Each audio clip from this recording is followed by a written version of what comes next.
अगर जनता ने वोट नहीं दिया तो किसी के अगले की मजाल नहीं है कि तुम्हें जिता सकता है। इसलिए जो सुपौल और सहरसा आपसे आगे बढ़ चुका है, ये बात आपके तो के साथ इफ एंड बट हो सकता है, क्योंकि सब लोग आबिद भाई की तरह नहीं। जनता की हित की बात करेगा, जनता की प्रतिनिधित्व वही करेगा। ये नारा आपके दरमियान दवा खाने में दवा रहे और मेरी तड़पती माँ के मुंह में दवा न डाली जाए, वैसे दवा खानों को बंद कर देना चाहिए। हमें 371 इसी के लिए है कि इन 73 सालों से जो नाइंसाफी हुई, हम वजीर तालीम को गुलदस्ता पेश नहीं करना चाहते हैं जब तक हमारे स्कूलों में टीचर, आप जायजा ले लीजिए, और गरीबों के बच्चे भी 1 साल तक स्कूलों से निकल गए। आप समझ रहे हैं, ये मनोवादी विचारधारा का वो प्रारूप है। राजनीतिक प्रोग्राम हो जाएंगे, बंगाल के इलेक्शन के लिए मारामारी हो रही, वहां भीड़ जमा होती है तो कोरोना नहीं फैलता। सीमांचल प्रगतिशील मोर्चा की जानिब से मुनक़िद आज के इस जलसे इस्तक़बालिया के सदर और इस मोर्चा के सरपरस्त हमारे मौसिन जनाबे अलहाज नज़ीरुज़्ज़मा साहब, इस कीमती महफिल में तशरीफ फरमा आपके मुकामी मुतहर्रिक और जिम्मेदार रुकन असम्बली जनाबे भाई आबिदुर रहमान साहब, जो कि के बहुत ही कर्मठ और मुतहर्रिक रुकन असम्बली जनाबे भाई शहनवाज साहब, मेरे हमदलीस और कोचाधामन के रुकन असम्बली जनाबे भाई अलहाज इजहार असफी साहब, हम सबों के बड़े अजीज और सीमांचल में युवाओं में एक नई शक्ति देने वाले लीडर बहादुरगंज के मुअज़्ज़ज़ एमएलए जनाबे भाई अंजार नईमी साहब, दाइस पे तशरीफ फरमा जनाब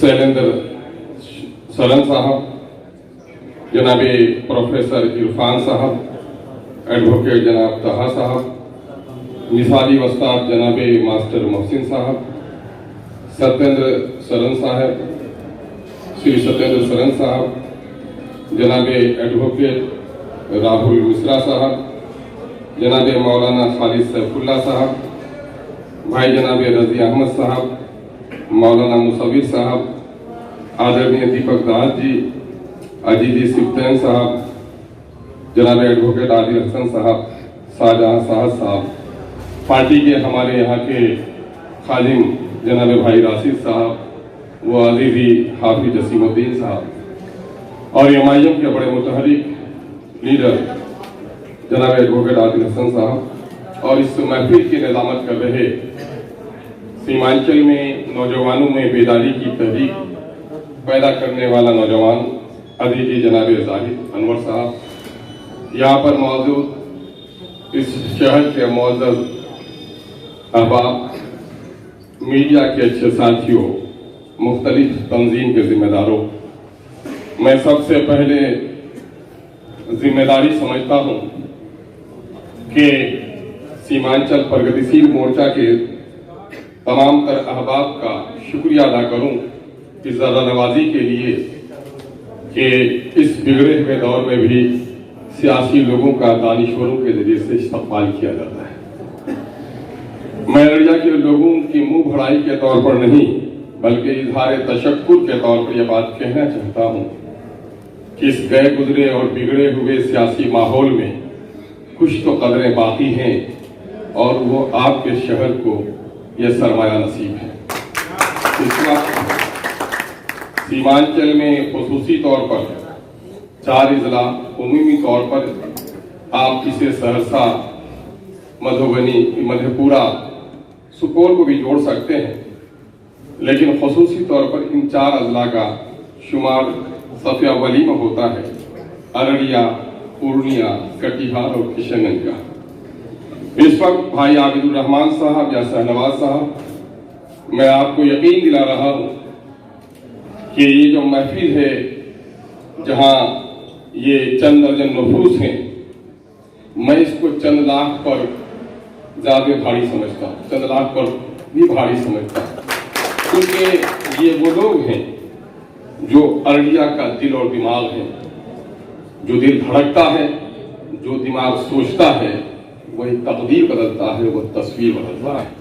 जिस दिल की धड़कनें थम जाए, जिस दिमाग में सोचने की कुव्वत बंद हो जाए, तो फिर वो जिस्म किसी काम का नहीं रहता, बल्कि बेरूह जिस्म होता है। इस वक्त बड़ा अलमिया है कि हमारे दानिश्वरों ने सियासी बस्तियों से किनारा कसी कर दी। एक साहब का बड़ा मशहूर कौल है कि समाज चोर, उचक्के और शराबियों से नहीं बिगड़ता। समाज का बुद्धिजीवी, समाज का दानिश्वर तबका जब किनारा कस हो जाता है तो समाज बिगड़ जाता है। अररिया शायद संभा हुआ इसलिए है कि अररिया के दानिश्वरों की जमात ने अब तक सियासत को संभाला दिया है। और इस वक्त रस्मी तौर पर महफिल इस्तकबालिया का स्वागत समारोह का इनेकाद तो होता है, लेकिन कुछ रस्मी सी बातें, कुछ सॉल और चादर और कुछ गुलदस्ते, गुलपोशियां और कहीं दावत का एहतमाम हो जाता है। उसके पीछे कुछ जाती अगराज और मकासिद होते हैं। किसी को अपनी सड़क बनवानी होती है और किसी को अपने मदरसे की मजलिस आमला की तस्दीक का मामला है, किसी को अपने बेटे की बहाली का मसला है, तो किसी को ठेकेदारी का मसला है।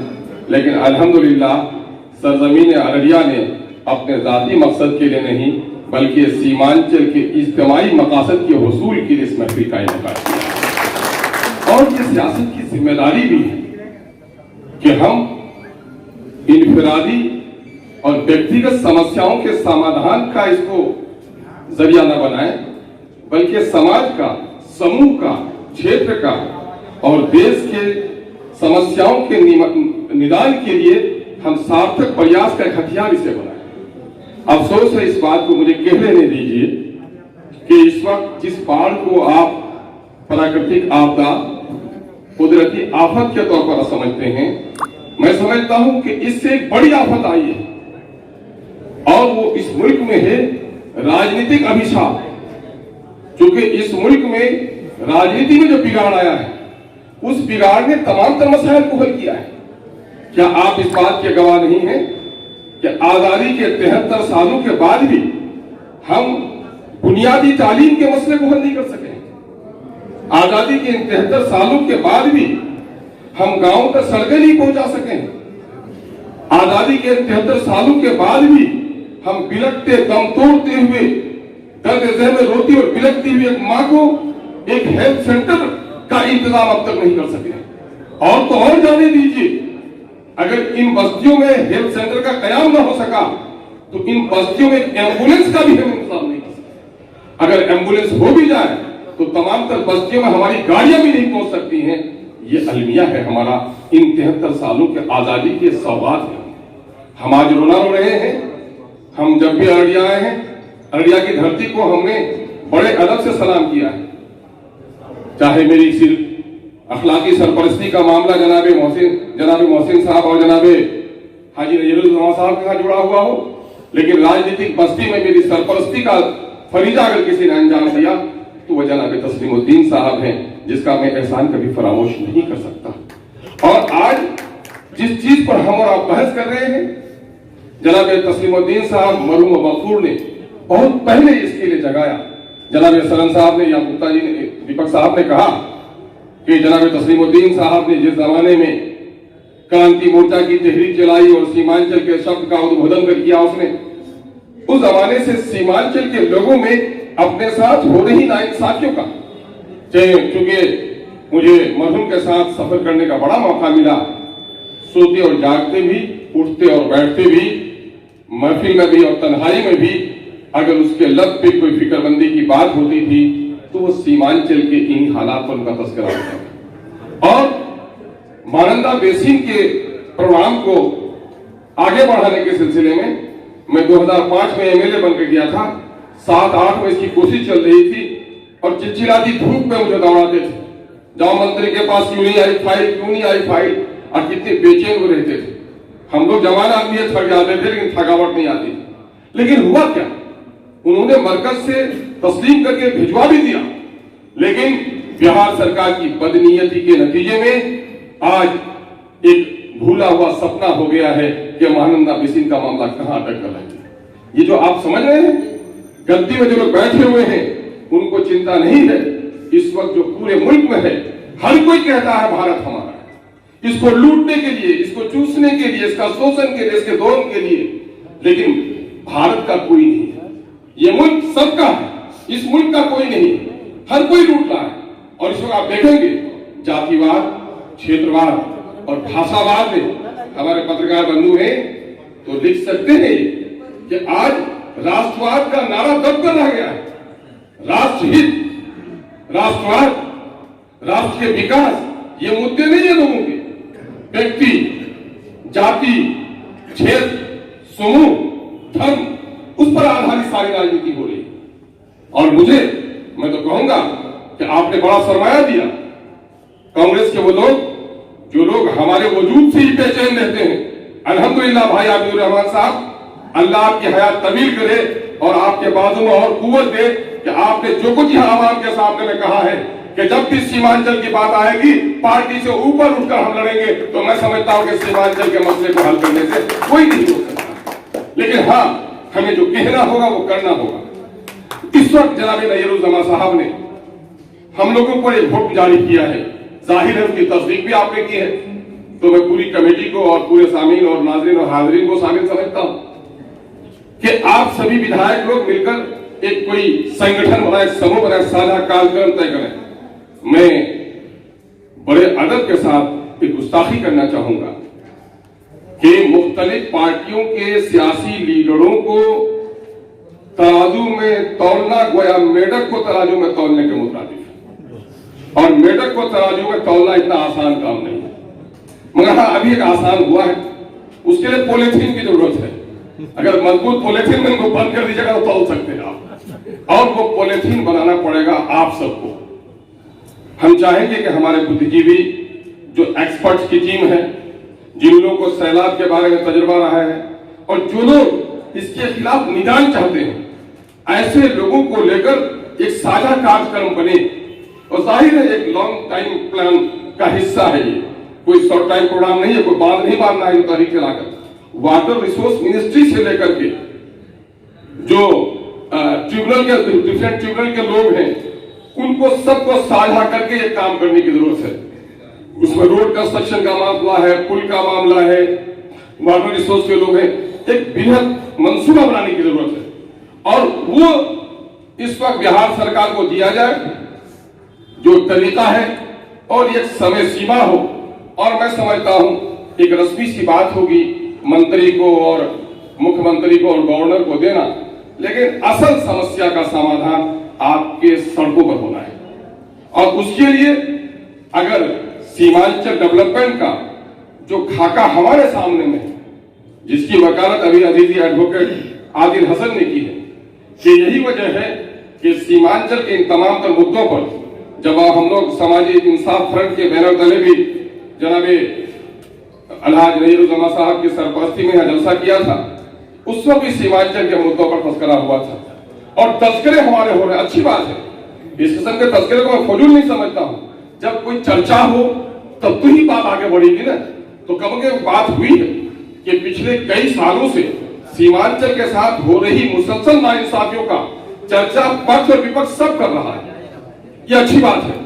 और अब तो मैं आपको कहूंगा कि हम जो MIM के लोग जीते, तो वो क्षेत्रीय विषमता, जो असंतुलित विकास हुआ है बिहार में, उसका जो हम लोगों ने बखान वो एनालिसिस किया और उसको जो हम लोगों ने बताया, तो बाहर में रहने वाले नौजवानों ने इस बात की नोटिस ली कि अगर सीमांचल विकसित होता तो आज हमको पलायन करके पंजाब नहीं आना पड़ता। मां मरती है गांव में, बेटा कंधा नहीं दे सकता, बीवी मरती है, शौहर कंधा नहीं दे सकता। ऐसे हालात में हमें, तो ये हमारे कम से कम अनपढ़ पलायन वाले मजदूरों के समझ में बात आ गई। हम चाहते हैं कि हमारे यहाँ के बुद्धिजीवी, पढ़े लिखे लोग, राजनीतिक और समाजी क्षेत्र से सरोकार रखने वाले लोग मिलकर बैठे।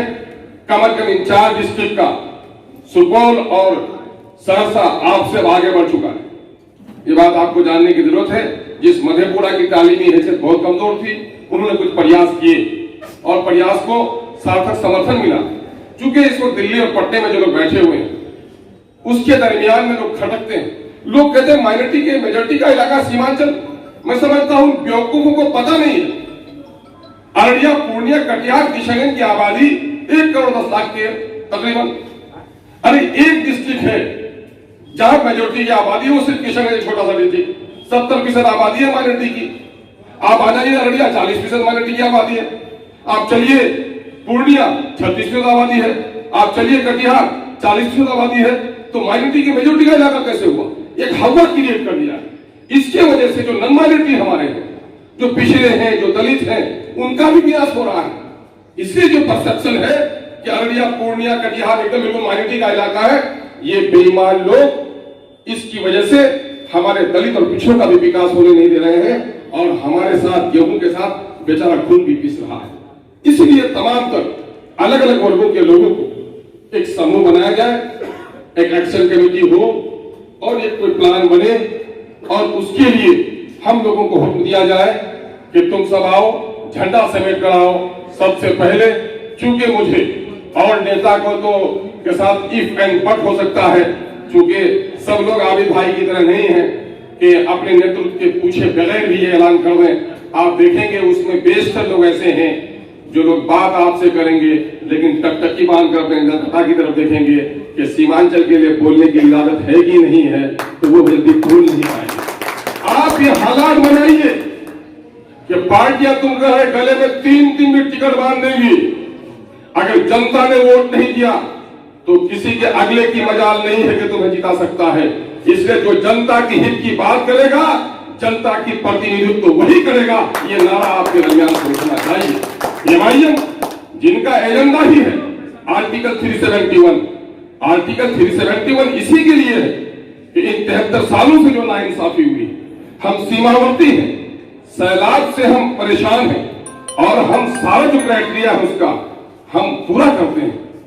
आज अगर कच्छ का क्षेत्र हो, हैदराबाद जोन हो, जो कर्नाटका का, या जो यहीं पर आसाम के इलाके में देख लीजिए, कल वेस्ट बंगाल में देख लीजिए, जो स्पेशल डेवलपमेंट जोन उसने बनाए हैं वो आहता पूरे तौर पर सीमांचल पूरा करता है। हम यूनिवर्सिटी का ऐलान सुनकर खुश हो जाते हैं, हम यूनिवर्सिटी का ऐलान सुनकर खुश नहीं होना चाहते हैं। दवाखाने में दवा रहे और मेरी तड़पती माँ के मुंह में दवा न डाली जाए तो ऐसे दवाखानों को बंद कर देना चाहिए। हम यूनिवर्सिटी का नाम नहीं सुनना चाहते हैं, हम अपने कॉलेजों में टीचर देखना चाहते हैं। हम वजीर तालीम को गुलदस्ता पेश नहीं करना चाहते हैं।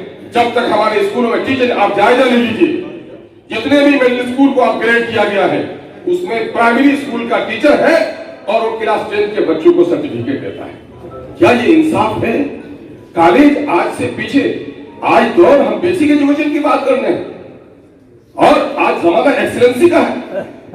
इस कोरोना में, कोरोना है लेकिन कोरोना के बहाने गरीब और दलितों के बच्चों को सोशल डिस्टेंसिंग का जो इंतजाम किया गया, क्या मिडिल स्कूल में अगर 6 क्लास तक या 7 क्लास तक पढ़ाई होती है, अगर कह दिया जाता कि सप्ताह के 7 दिन में 7 वर्ग के बच्चे आएंगे और सोशल डिस्टेंसिंग से उनको बैठाया जाएगा, तो बस हफ्ते दिन में तो एक बार पढ़ता गरीब का बच्चा।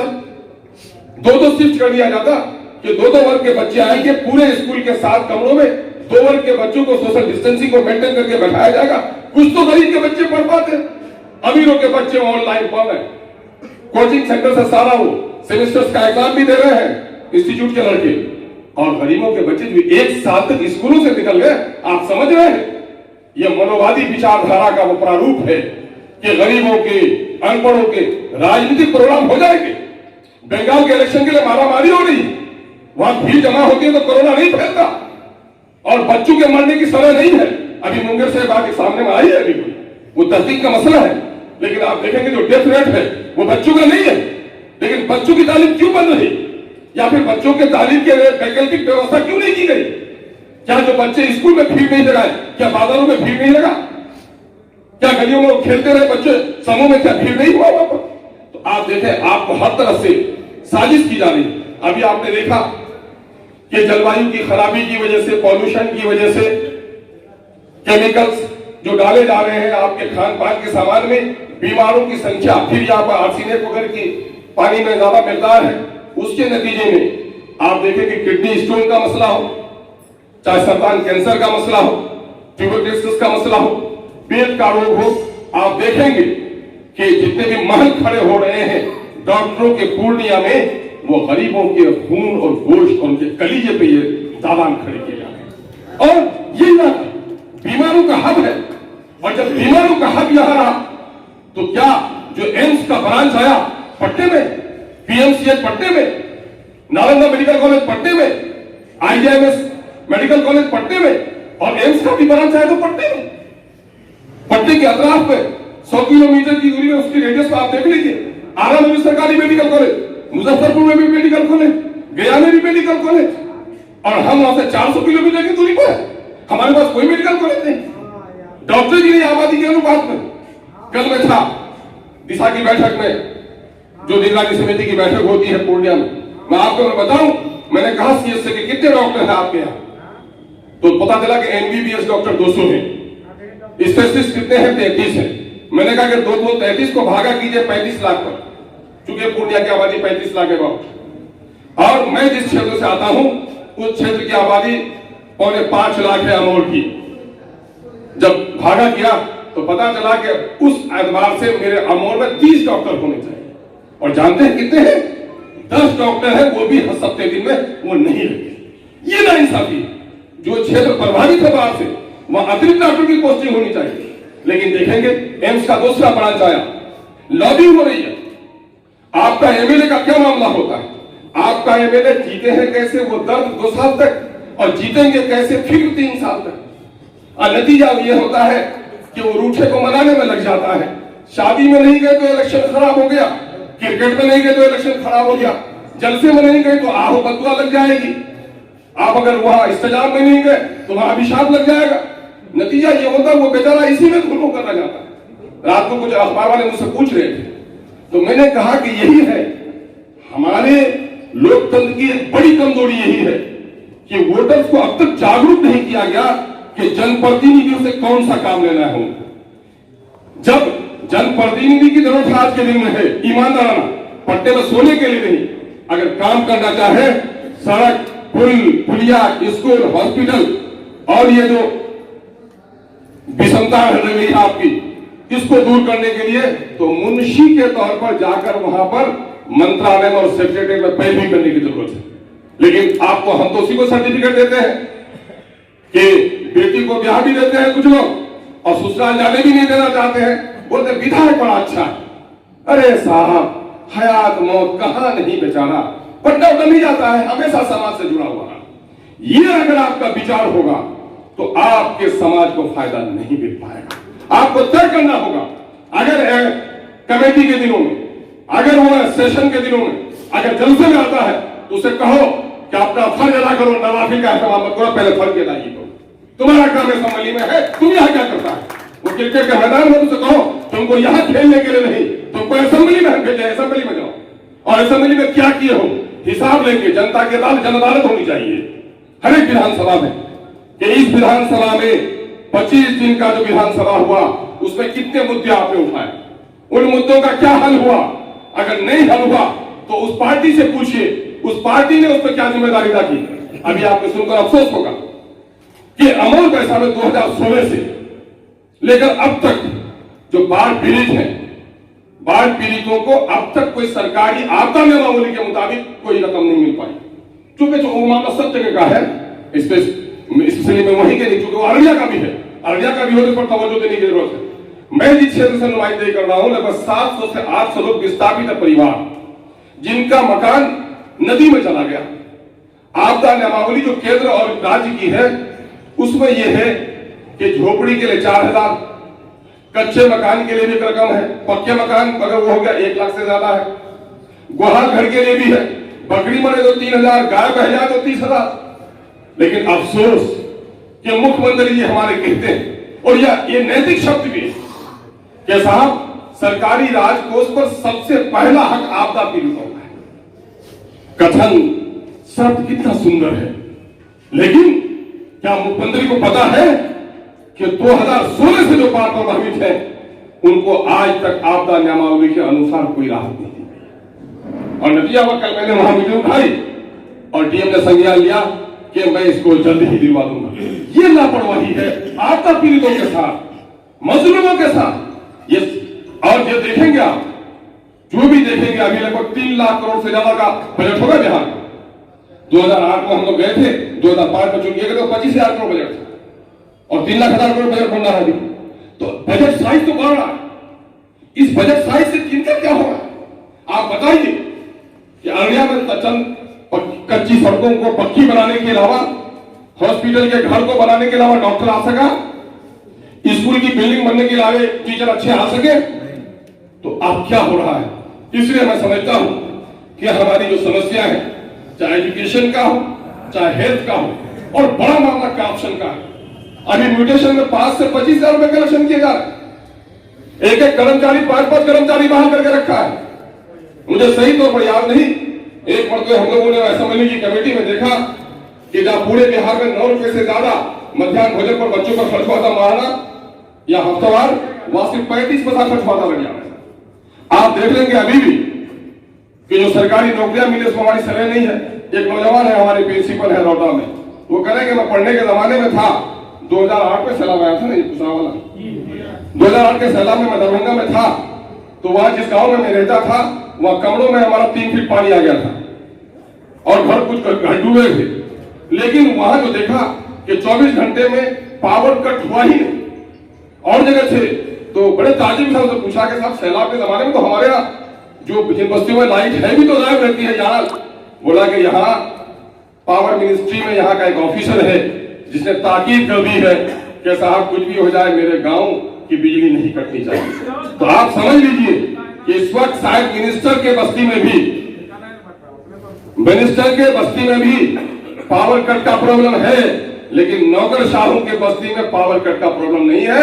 इस वक्त नौकरशाही में भी, और इस वक्त इस सच्चाई का उद्भेदन कर लेने दीजिए कि इस वक्त राजनीति बिहार में नौकरशाहों की बांदी बन गई है। आज जो कुछ भी हो रहा है वन मैन शो है, सारा पावर एब्सोल्यूट हो गया है। अगर साझा है भी तो जदयू और भाजपा के दरमियान में है। मुख्यमंत्री बननी हित है, मंत्री जाकर कमिश्नर को सलाम करने पर मजबूर है। राजनीति का जब इतना शोषण और दोहन होगा तो क्या आपका एमएलए काम करा पाएगा? आपके एमएलए को नीतीश कुमार जी ने सम्मान नहीं बल्कि अपमान कर दिया है। एनडीए की सरकार ने लोकतंत्र की हत्या कर दी है, और लोकतंत्र की हत्या नहीं कर दी है बल्कि लोक मत का अपमान किया है। और जब लोक मत का जहां अपमान हो तो लोग के दरमियान में क्रांति पैदा होनी चाहिए। और आइए हम आपको विश्वास दिलाते हैं कि सीमांचल की मिट्टी से हम लोगों ने जन्म लिया। सीमांचल की लड़ाई लड़ने वाले योद्धा जनाब तस्लीमुद्दीन साहब को हम लोगों ने अपना राजनीतिक आदर्श भी माना है। और मुझे खुशी है कि आज तस्लीमुद्दीन साहब की इस सरजमीन पर आप बाढ़ के लिए, हेल्थ के लिए, इस इलाके के रोजगार के लिए, यहाँ के मजदूरों का जो प्रयाण हो रहा है, आपको पता है क्या क्या हालत हुई है कोरोना में मजदूरों की, आप उससे भली भांति अवगत। लेकिन मैं आपको एक पीड़ा बता कि पलायन के मजदूरों का मामला सिर्फ यही है कि थाल में कुछ अच्छा खाना आ गया, घर उसका अच्छा बन गया, उनके बच्चों के बदल पे अच्छे कपड़े आ गए।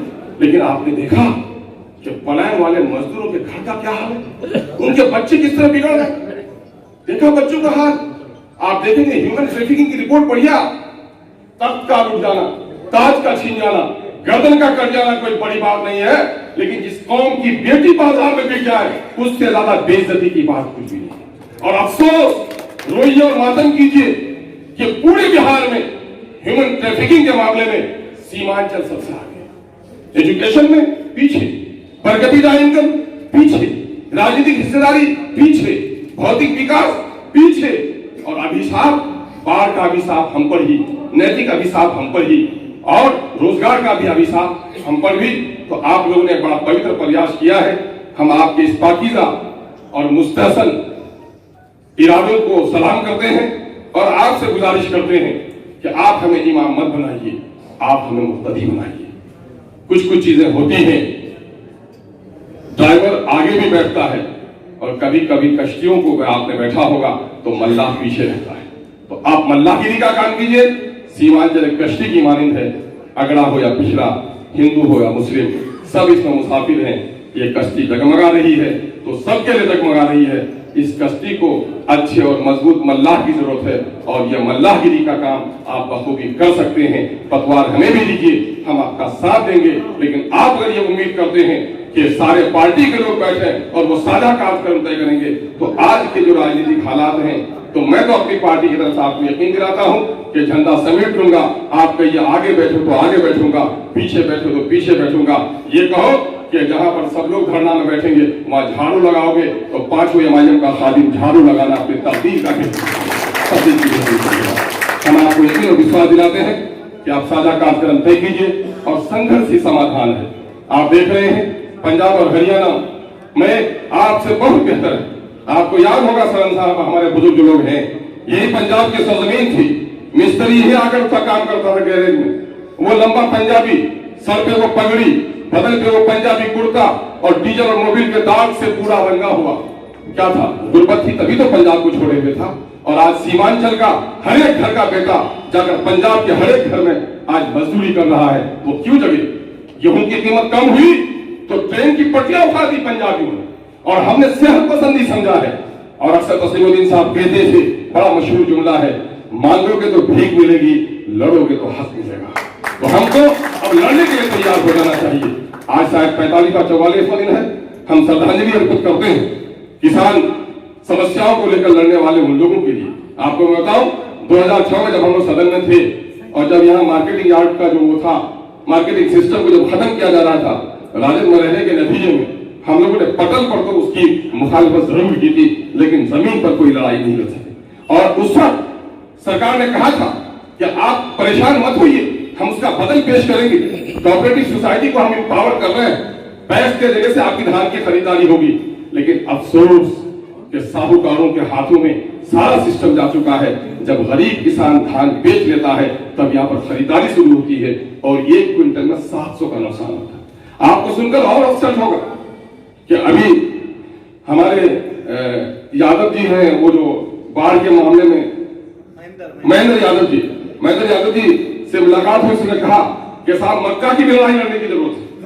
अब की बाढ़ भी जबकि मक्का का रिकॉर्ड प्रोडक्शन हुआ, और सुनकर आपको ताज्जुब होगा कि बाहर से मक्का मंगाया गया है हिंदुस्तान, बाहर से, और उसकी लागत आई 1800 रुपए 1900 रुपए। सिर्फ इसलिए यहाँ के किसानों का नहीं खरीदा गया चूंकि दलाली करनी थी, और दलाली की रकम लेने के लिए देश के किसानों का शोषण हुआ है। और यही देखकर आज पंजाब और हरियाणा का किसान सड़क पर उतर कर आया है। जब यह खुशहाल किसान, जिनके बेटे ने पुलिस की बड़ी नौकरी को लात मार दी, जिनकी बेटी ने वजारत की कुर्सी को लात मार दी, सीमांचल में भी जब आपका बेटा जन्म ले ले कि अगर मेरे सीमांचल के समस्याओं का हल नहीं होगा तो सारे एमएलए सामूहिक तौर पर हम रिजाइन करेंगे। एमआईएम का हर एक आदमी पहले दस्तखत करने पर आइए, हम अपनी पार्टी की जानिब से हम सिर्फ जोश और जज्बे की बात नहीं करते। मुझे लोग कहते हैं कि अब्दुल तुम अच्छा बोल लेते हो। मैंने कहा नहीं, मैं अच्छा नहीं बोलता। किसी भी बस्ती में जाओ, गीत और संगीत हो तो सुनोगे या न सुनोगे, लेकिन अगर रोने की आवाज किसी झोपड़ी से आए तो जरूर कान खड़ा हो जाता है। अब्दुल संगीत नहीं बल्कि किसी मुसीबत ज़दा की रोने की आवाज है। शायद यही वजह है कि आपके दिल को मेरी बात अच्छी लगती है। आइए हम और आप मिलकर इस लड़ाई को आगे बढ़ाएं। आप लोगों ने बड़ी इज्जत बख्शी है, बड़ा हौसला बख्शा है। मैं समझता हूं यह रहनुमाई अगर हमारी हासिल है, बल्कि मैं ये कहूंगा आप उठिए और किशनगंज के हमारे बुद्धिजीवियों को जोड़िए। आप उठिए, हमारे अररिया के शहर में रहने वाले बुद्धिजीवियों को जोड़िए। आप उठिए और यहीं से चलिए कटिहार के बुद्धिजीवियों को जोड़िए। चारों शहर में रहने वाले लोगों को सिर्फ जोड़ दीजिएगा तो मैं समझता हूं कि हमारी लड़ाई कामयाब हो जाएगी। सड़क पर मजबूती से हम लड़ाई लड़ सकते हैं। बहुत बहुत शुक्रिया। ईश्वर करे कि सीमांचल प्रगतिशील मोर्चा ने जिस काम का आगाज किया है, सीमांचल को प्रगति के मार्ग पर पहुंचाने में इनका प्रयास सफल भी हो। बहुत बहुत शुक्रिया। अस्सलाम वालेकुम।